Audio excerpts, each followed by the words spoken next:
CITU ధర్నా నిర్వహించినప్పుడల్లా ఈ GM గారు ఉండట్లే, అంటే స్థానిక సమస్యల మీద సమాధానం చెప్పాల్సి వస్తుందని తప్పించుకుంటున్నాడా? ఇది మాకు జవాబు కావాల్సిన అవసరం ఉన్నది.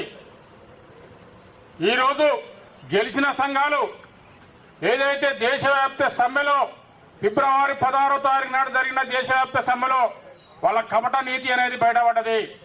కార్మిక సంఘాల ఐక్యతను కూడా దెబ్బతీశారు. కార్మికుల సమస్యలు పట్టించుకునే పరిస్థితి లేదు. గత 2-3 సంవత్సరాల కాడి నుంచి సిఐటియు చేస్తున్న పోరాటాలనే ఎజెండాగా మార్చి ఈ రోజు దొడ్డిదారిన గెలిచిన సంఘాలు ఈ సమస్యలను మర్చిపోయినాయి. పైరవీలకు పరిమితమై పనిచేస్తా ఉన్నాయి. కార్మికుల స్థానిక సమస్యలు జిఎం గారికి పట్టింపు ఉండవు, యజమానానికి పట్టింపు ఉండవు, గెలిచిన సంఘానికి పట్టింపు ఉండవు, ప్రాతినిధ్య సంఘాలకు పట్టింపు ఉండవు. అంటే కార్మికుల సమస్యలను గాలికి వదిలేసి ఇలా పైరవీలు చేస్తున్న సంఘాలకు ఖబర్దార్ అని చెప్పి ఈరోజు హెచ్చరిస్తా ఉన్నాం. ఈరోజు 2 సంవత్సరాల కాడి నుంచి తాగునీరు లేదని చెప్పి రామగుండంలోని 3 డివిజన్ల ప్రజలు కార్మికులు ఆందోళన చెందుతా ఉన్నారు. పట్టణంలో ఉన్న ప్రజలందరికీ మిషన్ ప్రగతిన నీళ్లు వస్తా ఉన్నాయి, నా కార్మికునికి మంచి నీరు రావట్లేదు అని చెప్పి సిఐటియు నిరంతరం పోరాడుతా ఉన్నది.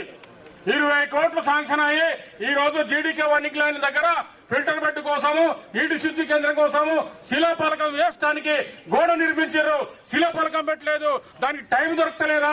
అసలు ఆ శిలాపలకం పెట్టి ప్రారంభిస్తే 2 సంవత్సరాలు పట్టే అవకాశం ఉంది. ఈ 2 సంవత్సరాలు మురికి నీరు తాగి బతకాల్సిందేనా కార్మికులు అని చెప్పి సిఐటిగా మేము ప్రశ్నిస్తా ఉన్నాం. ఈ రోజు అనేక సమస్యలు, జీడీకే 11 లైన్ రోడ్డు వేయాలి, పెద్ద రోడ్డు తోటి ప్రమాదాలు ఉన్నాయి, వెనక మంది కార్మికులు చనిపోతా ఉన్నారు, మృత్యువా పడతా ఉన్నారు అని చెప్పి OC5 నుంచి రోడ్డు ఇవ్వమంటే ఈ రోడ్ అంతా సాఫ్ చేయకుండా మొత్తం బొగ్గు పిల్లలకెళ్ళి ఆ ఉసుకలకెళ్ళి దాటుకుంటూ 2 వీలర్స్ పోయే పరిస్థితి ఉన్నది. ఈరోజు OC5లో డోజర్ ఉంటుంది, OC5లో బ్లేడర్ ఉంటుంది.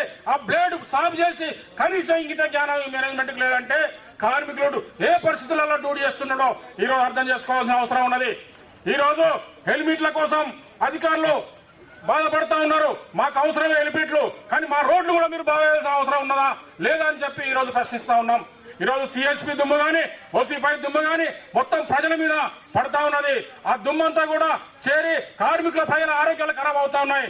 ఇలా 3 193 2 అండ్ 2A లైన్ లో సిఎస్పి దుమ్ము మొత్తం కూడా పోయి అండర్ గ్రౌండ్ లకు పోయి కార్మికులు అనేక పాలవుతా ఉన్నారు. సంజీవిని ఏదైతే అంబులెన్స్ మేనేజ్మెంట్ ప్రతిష్టాత్మకంగా ప్రారంభించింది సంజీవిని హాస్పిటల్ కార్మికులను రక్షించడానికి. ఈ రోజు అది అనారోగ్యంతో మూలన పడ్డది. దాన్ని కూడా తీసుకొచ్చే పరిస్థితి లేదు, స్పెషలిస్ట్ డాక్టర్ లేరు.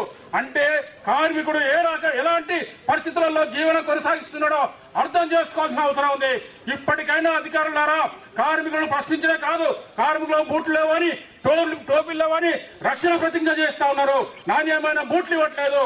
ఆ బూట్ల విషయంలో అడగండి. ఈ ప్రతిజ్ఞలుగా చేసేది ఏ ప్రతిజ్ఞలో కూడా అధికారులు మాత్రం ఉండట్లేదు, కార్మికులే ప్రతిజ్ఞ చేసుకుని వాళ్ళని రక్షించుకుంటా ఉన్నారు. మీరు వాళ్ళ రక్షణ మర్చిపోయి డూప్లికేట్లు బూట్లు ఇస్తూ నాణ్యమైన బూట్లు ఇవ్వకుండా, స్పెషలిస్ట్ బూట్లు ఇవ్వకుండా ఈరోజు నాణ్యంతో లోపమైన బూట్లు ఇచ్చి టోపీలు ఇచ్చి ఈరోజు యాక్సిడెంట్లకు గురి చేస్తా ఉన్న పరిస్థితి ఉంది. ఈ రోడ్లు బాగు చేయాలి, లేదంటే ఒక్కొక్క ఇష్యూ మీద ఒక్కొక్క మైండ్ మీద ఒక్కొక్క ఏరియా మీద పెద్ద ఎత్తున ఆందోళన చేసి నిర్ణయిస్తామని చెప్పి ఈ సందర్భంగా హెచ్చరిస్తా ఉన్నాం.